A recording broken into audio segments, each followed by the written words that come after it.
राम रामेति रामेति रमे रामे मनोरमे राम रामेति रामेति रमे रामे मनोरमे सहस्रनाम तत्तुल्यं राम नाम वरानने सहस्रनाम तत्तुल्यं राम नाम वरानने। ओम नमः शिवाय। श्री राम जय राम गोपाल कृष्ण भगवान की जय।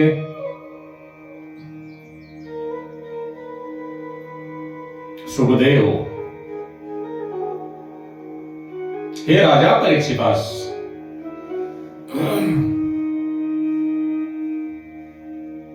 समुद्र मंथनाची कथा सांगतात. ते म्हणतात, हे राजन, देवांचा जो राजा इंद्र आहे त्याच्या भेटीसाठी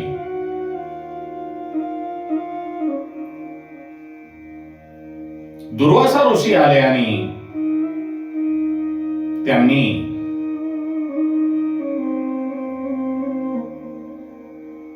इंद्राला पाहून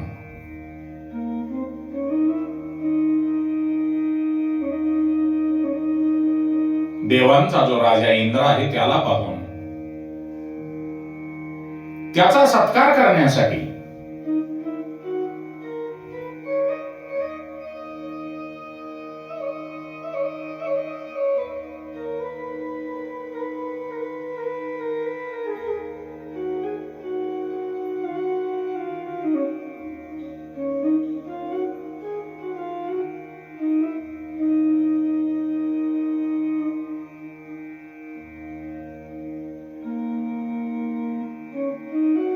दुर्वासा ऋषींनी आपल्या जवळील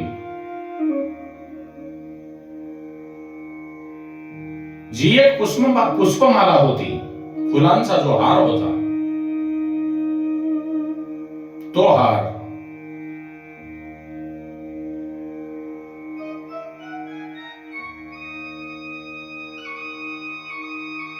इंद्राकडे, देवांचा जो राजा इंद्र आहे त्यांच्याकडे टाकली. तेव्हा इंद्राने ती पुष्पमाला, तो हार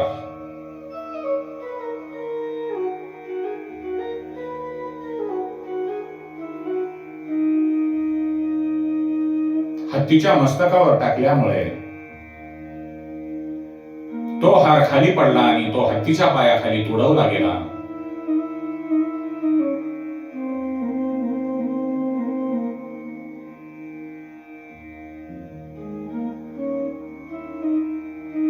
तेव्हा दुर्वासा ऋषींना इंद्राने आपला अपमान केला आहे असे वाटून इंद्राचा हा उद्धटपणा पाहून दुर्वासा मुनींना इंद्राचा राग आला आणि त्यांनी राजाला, देवाच्या राजा इंद्राला, तू दरिद्री होशील असा शाप दिला.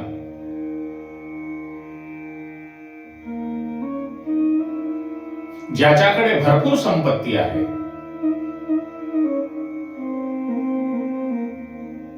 तो माणूस आपले भान सोडून देतो.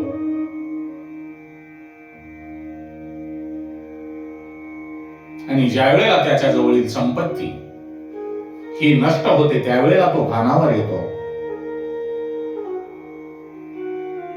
दुर्वासा ऋषींच्या शापामुळे इंद्राचे इंद्रपद गेले आणि त्याचा स्वर्ग, मृत्यू, पाताळ या तिन्ही लोकातील जो प्रभाव होता तो नष्ट झाला आणि जे स्वर्गांचे राज्य होते ते दैत्यांना म्हणजे राक्षसांना प्राप्त झाले.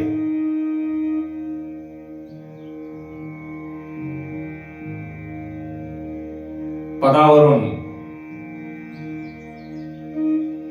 पाय उतार झालेला मनुष्य काहीही करतो तेव्हा त्याने भगवान श्रीहरी नारायण यांच्याकडे देवासह गेला आणि त्यांनी भगवंताला सांगितले की हे भगवंता, हे नारायण, तुम्ही आम्हाला आमचा स्वर्ग परत मिळवून द्या, मला माझे इंद्रपद परत मिळवून द्या.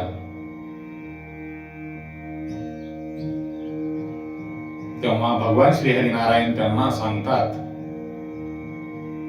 तुमचे कल्याण कशामध्ये आहे? मी तुम्हाला सांगतो, तुम्ही समुद्र मंथन करा.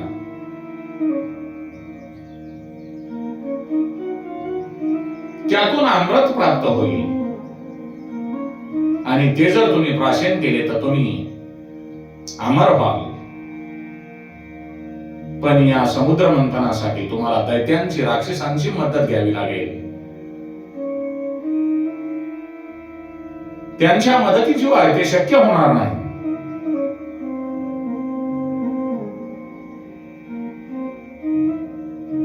भगवान श्री हरी नारायण यांनी इंद्रांना आणि देवलोकांना सांगितलेल्या कल्पनेप्रमाणे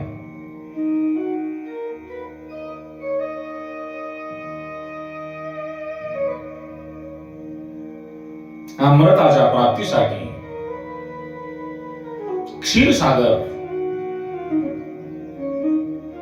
क्षीरसागराचे मंथन करायचे ठरले आणि त्यामध्ये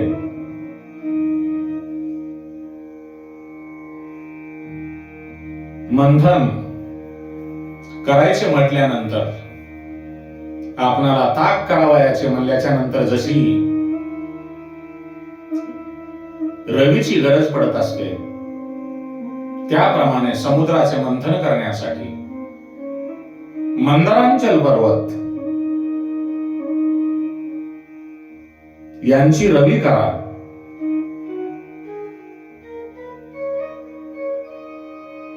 जे शेषनागाचे भाऊ आहेत वासुकी नाग,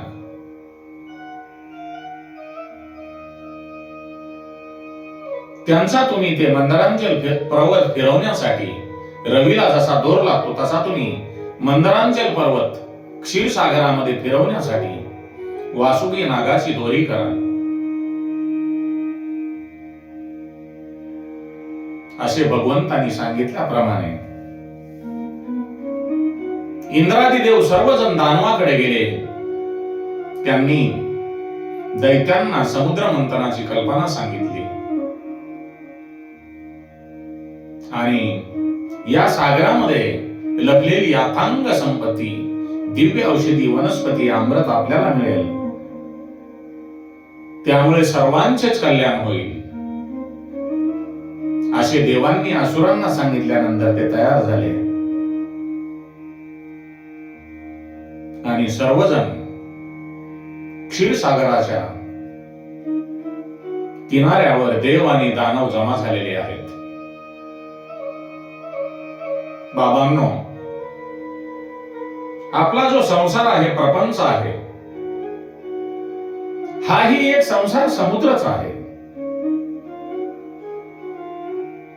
संसार समुद्राचे मंथन करून ज्ञानरूप आणि भक्तिरूप अमृत प्राप्त करून घेणे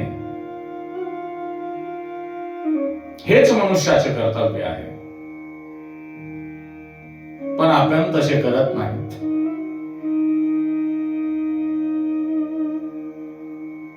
तारुण्यामध्ये असताना, युवा अवस्थेमध्ये असताना, त्याच वेळी मनाची मंदरांचल पर्वताप्रमाणे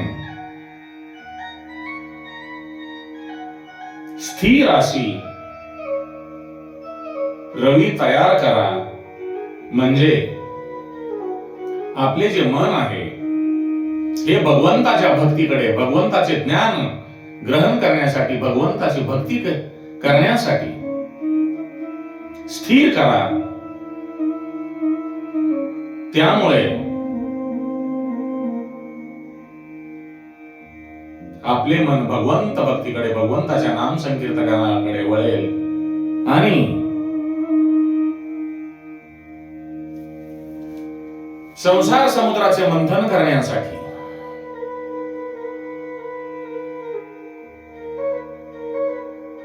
आपले जे मन आहे, ही मनरूपी रवी, ती आपल्याला उपयोगी पडेल.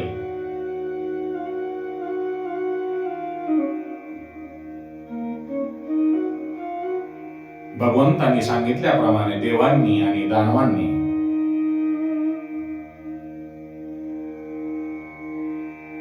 दोघांनी मिळून समुद्र मंथन केले.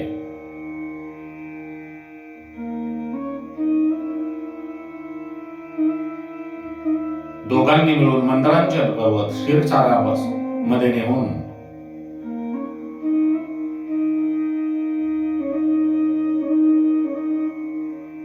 वासुकी नागाचा दोर बनवला.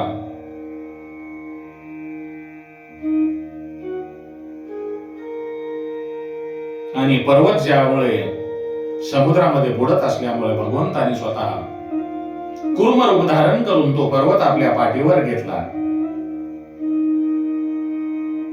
देवदानवांनी वासुकी नागाला प्रसन्न करून घेऊन त्यांची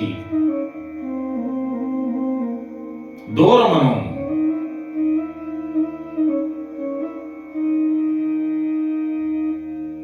दोरी म्हणून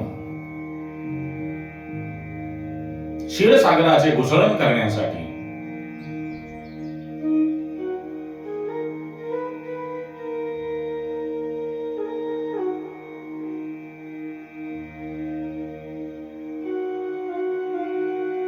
मदत घेतली. तेव्हा देवांनी वासुकी नागांच्या शेपटीकडून दोर पकडला आणि दानवांनी वासुकी नागांच्या तोंडांची बाजू धरली. देवानी भगवंताचा जय जयकार केला आणि दानवांनी राजा बलीचा जय जयकार केला आणि समुद्र मंथन चालू झाले. समुद्र मंथन करत असताना समुद्रातून प्रथम विष निघाले. जेव्हा समुद्रातून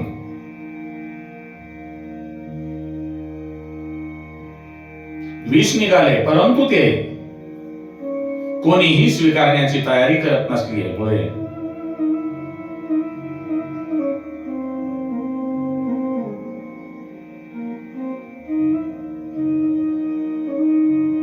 सर्व देवांनी मिळून ते जे विष होते ते भगवान श्री शंकर यांना प्राशन करण्याची विनंती केल्या. तेव्हा माता पार्वती यांनी भगवान शिवशंकर यांना सांगितले की हे देव आहेत, हे स्वार्थी आहेत, त्यांच्या स्वार्थासाठी तुम्हाला हे विष प्यायला सांगत आहेत. तेव्हा देवादिदेव महादेव पार्वती मातेंना म्हणतात, हे देवी पार्वती, ज्या गोष्टीमुळे जगाचे कल्याण होणार असेल, दुसऱ्याचे कल्याण होणार असेल, दुसऱ्याचे दुःख दूर होणार असेल,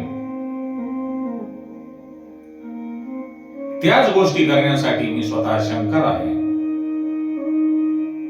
शिवशंकरांनी विष प्राशन केले, पण त्यांनी ते पोटात उतरू दिले नाही. त्यांनी ते कंठामध्ये धारण केले. म्हणून आपण या संसारिक जगामध्ये वावरत असताना जे काही विषासारखे शब्द असतात ते नेहमी गळ्यातच ठेवावे. कोणालाही कधीही कडवटपणाने बोलून विषासारखे शब्द तोंडाबाहेर काढू नयेत. ते कंठातच ठेवावे. विष जसे तोंडाबाहेर काढू नये तसेच ते पोटामध्ये ठेवू नये. या जगामध्ये युद्ध, मारामारी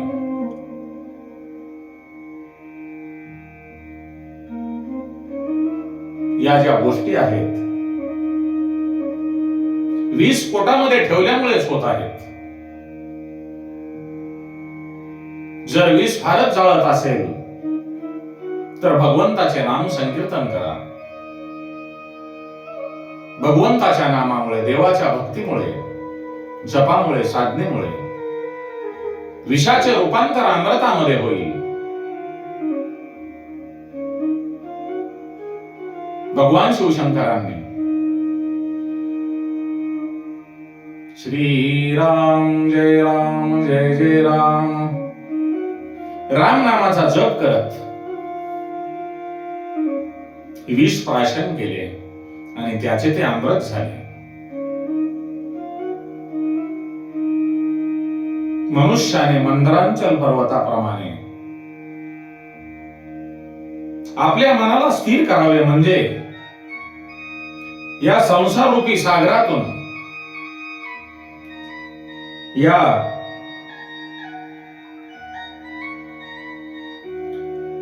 संसाररूपी सागरातून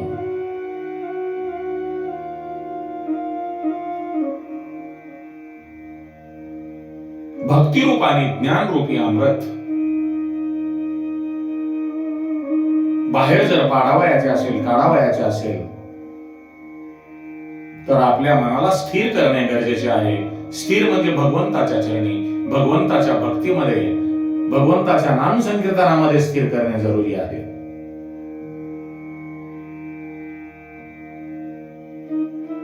आणि जर भगवंताचे नाम संकीर्तन आपण सतत करत राहिलात तर आपले मन हे अमृत प्राशन केल्यासारखे होईल आणि ते अमर होईल. या जगाच्या कल्याणासाठी भगवान शिवशंकरांनी विष प्राशन केले. विष प्राशन केल्यानंतर पुन्हा समुद्र मंथन सुरू झाले आणि त्यानंतर दुसऱ्या नंबरवर कामधेनू,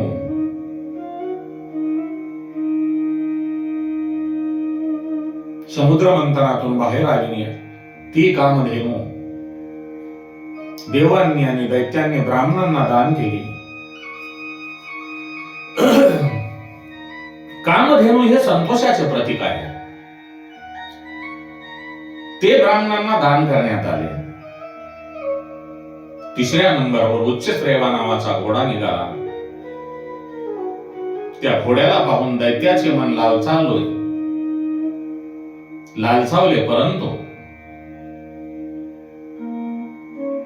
देवांची नजर होती. पण दैत्यांचे मन राखण्यासाठी त्यांनी तो घोडा दैत्यांना देऊन टाकला. उच्चश्रेवा हे कीर्तीचे प्रतीक आहे. आणि मन जर आपली कीर्ती व्हावी म्हणून असे जर कोणाला वाटत असेल, त्यामध्ये अडकले, तर मनुष्याला अमृत मिळणार नाही. म्हणून आपली या जगामध्ये कीर्ती पसरावी असा कधीही विचार करू नका. त्यानंतर समुद्रातून ऐरावत हत्ती बाहेर आला. ऐरावत हत्ती हा सूक्ष्म दृष्टीचे प्रतीक आहे. आणि सूक्ष्म दृष्टी म्हणजे अमृत दृष्टी, आत्मदृष्टी. त्यानंतर पारिजातक आणि अप्सरा निघाल्या. त्या दोन्ही गोष्टी देवपक्षांना देण्यात आल्या. यानंतर माता लक्ष्मीजी प्रकट झाल्यानंतर दैत्यांना वाटले की ही सुंदर स्त्री आपल्याला मिळावी. माता लक्ष्मी ही कोणाच्या इच्छेच्या अधीन नाही, ती स्वाधीन आहे. ती म्हणते कोणाला वरायचे आणि कोणाकडे जायचे हे मी स्वतः ठरवीन. ती हातामध्ये वरमाला घेऊन ज्यावेळेला निघते त्यावेळेला सर्वजण तिच्याकडे पाहत होते. देव दानव ऋषी मुनी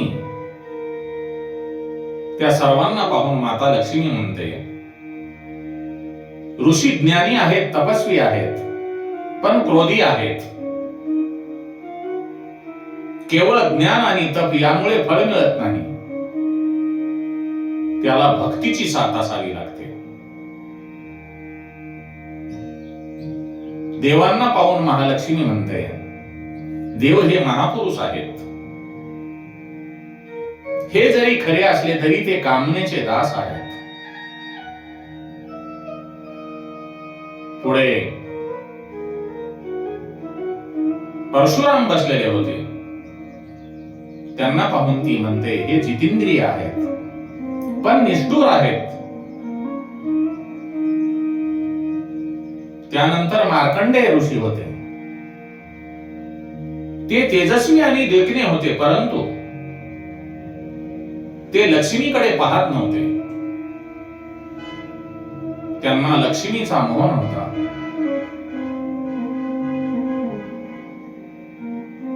नंतर माता लक्ष्मीजी भगवान शिवशंकराकडे पाहते, तेव्हा ती म्हणते, शिवांचा स्वभाव मंगल आहे, पण त्यांचा वेश अमंगल आहे. शिवशंकरांच्या बाजूला भगवान नारायण उभे होते. तेथे लक्ष्मी थांबते आणि तिचे मन त्यांच्यावर लुब्ध झाल्यामुळे ती भगवान श्री हरी नारायण यांना वरमाला घालते. तेव्हा सर्व देव दानव आणि ऋषीमुनी मिळून लक्ष्मी नारायणांचा जय जयकार करतात. त्यानंतर मंथनातून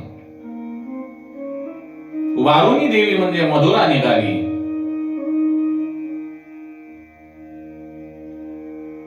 मदिरा म्हणजे दारू. तिला वारुणी देवी म्हणतात. ती दैत्यांच्या पक्षात गेली. त्यानंतर धन्वंतरी भगवान आणि धन्वंतरी भगवंतानंतर नारायण धन्वंतरी भगवान अमृत कुंड घेऊन प्रकट झाले. त्यांनी तो अमृत कुंड दैत्यांच्या हवाली केला.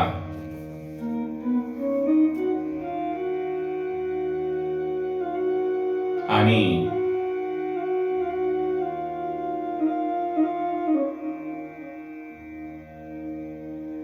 अमृत कुंड घेण्यासाठी देवामध्ये आणि दैत्यामध्ये स्पर्धा सुरू झाली. आणि त्या अमृत कुंडामुळे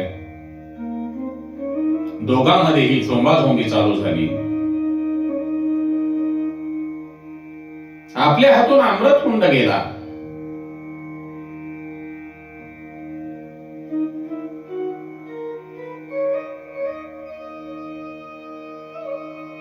याचे देवांना वाईट वाटले. म्हणून ते शेवटी भगवान श्री हरी नारायण यांच्याकडे आले.